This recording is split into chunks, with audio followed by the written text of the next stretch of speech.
아프리카 국가들 준비 통화로 중위안화 사용 채비한다.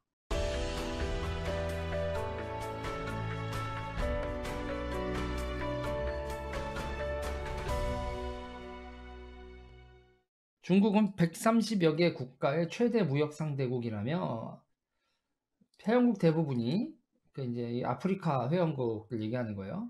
근데 여기서 보면요. 케냐, 짐바브웨, 우간다, 모잠비크, 스와질란드, 탄자니아, 잠비아, 앙골라 등이다. 뭐 이렇게 돼 있는데 중국은 대출과 원조를 받았기 때문에 위안화로 대출을 상환하는 게 경제적 의미를 지닌다고 말했다. 자, 여러분 이게 무슨 얘기냐면요. 자, 보세요. 이게 잘 보세요. 그러니까 아프리카 얘기예요.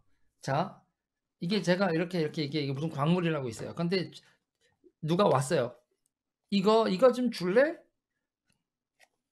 돈 내놔. 여기 KRW 한국 원화야. 이거 한국 원하고 2만 원이라고 하는 건데 이거 2만 원짜리 2만 원 받고 그거 줄래? 힝, 안 줘요. 그렇죠? 그럼 뭐 주면 줄 거야? 달러 줘. 달러? 뭐야? 20불이네? 자, 이게 이렇게 되는 거거든요. 좀 약간 좀 제 재현이 역겨웠을 수도 있는데 여러분, 그쵸? 달러가 여러분 그런 겁니다. 여기 위안화, 여기 한국 원, 달러. 그러면서 자기가 있는 자원이나 원자재를 이렇게 주는 거란 말입니다. 결제를 이렇게 하는 건데 지금 아프리카에서 여러분 그런 결제를요 위안화로도 할 수 있게 되는 상황이 되는 거죠.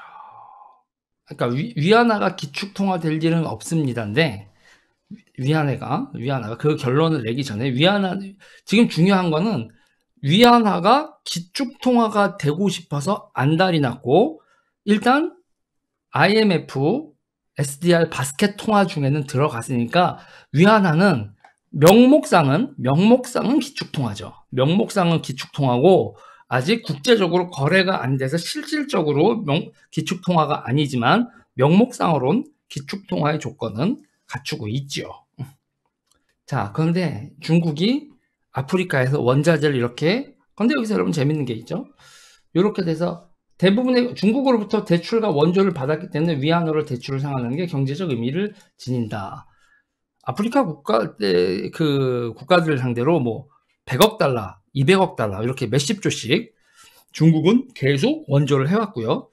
이렇게 해서 중국이 1대1로 뿐만 아니라 전반 이렇게 자기네들의 세력을 확대하기 위해서 해외로 돈을 쏜 규모가 1조 달러입니다. 1조 달러.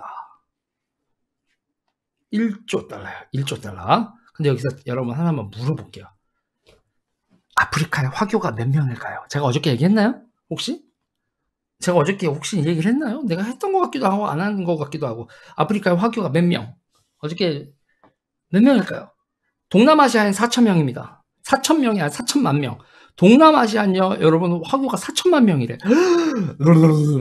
아프리카에 몇 명일까? 200만. 어저께 얘기했죠. 어저께 200만 명.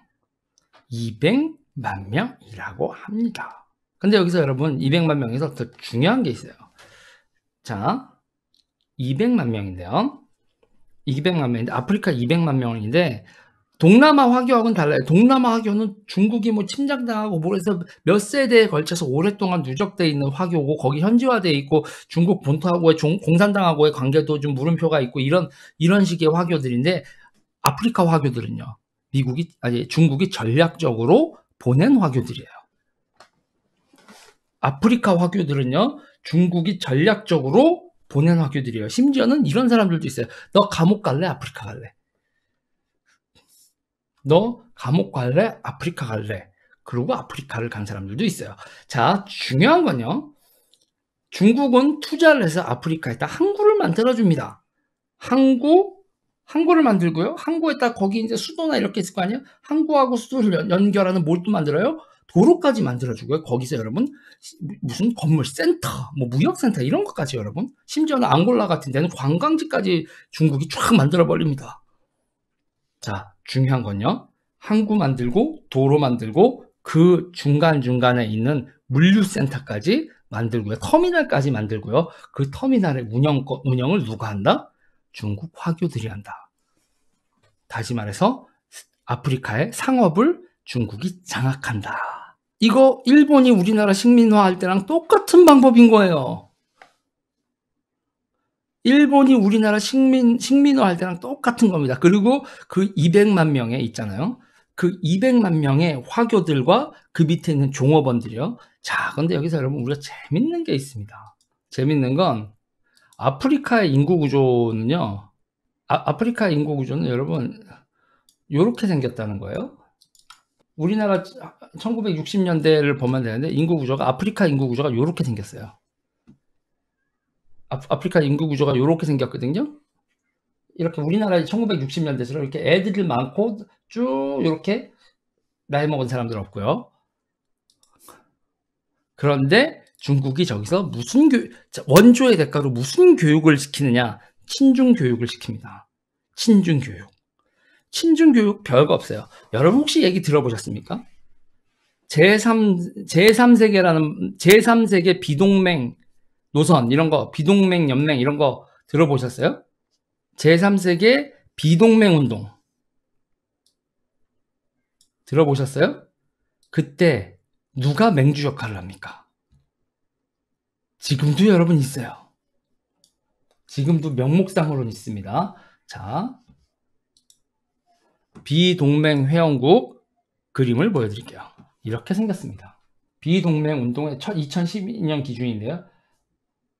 연안파랑은 참강국 지위다. 이렇게 하면서 이렇게 돼 있죠. 이렇게 돼 있잖아요. 여기 북한하고 중국 있죠. 이렇게 해서 특히 아프리카에는 중국과 북한 둘 다 수교가 돼 있고, 그리고 북한은 여러분 비동맹 회원국이죠. 아프리카는요, 여러분, 아프리카에서 이 식민지를 겪었던 제3세계 비동맹 민족해방 이런 거 가르치면서 중국, 북한 이런 데한테 우호적인 역사를 가르치는 거죠. 인도가 리더였던 건 옛날 얘기죠. 인도가 리더였던 건 옛날 얘기고요. 중국은 어떻게 한다? 돈을 팡팡 아프리카에 연초부터 국가에서 중요 인사들이 가서 외교에 공들이고 원조하고 그러면서 중국이 돈으로 사는 거죠. 자, 보세요. 중국이 아프리카의 왕 될 판. 원조 더 받으면 안 돼. 중국의 아프리카 주요 투자 현황, 참여 프로젝트, 현재 진출 중국 기업.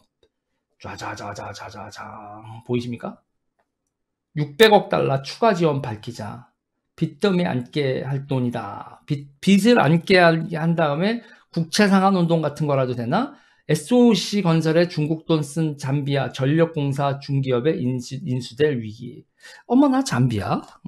그리고 저기는 여러분 대개 사회가 혼란한 데다가 중국, 북한하고 전부 다 군사, 정치, 외교, 경제 이런 면에서 다 연결이 돼 있다는 거죠. 자, 여기서 물어봅시다, 여러분.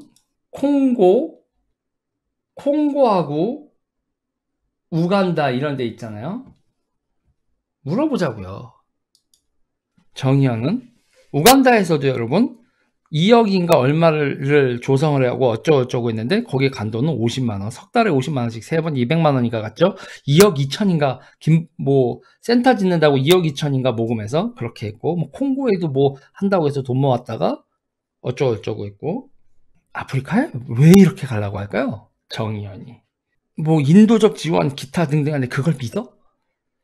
자, 거기는 인도적 지원의 문제가 아니라 뭐의 문제라고 보냐. 저는 이 제3세계 비동맹 국가 저기로 가면 북한과 중국이 왕이다. 북한과 중국이 왕인데 거기다가 아프리카로 인도적 지원 어쩌고저쩌고 하면서 돈 보내는데 문제는 돈을 안 보내는 거지. 킹 세탁 이런 건가? 추적 불가능.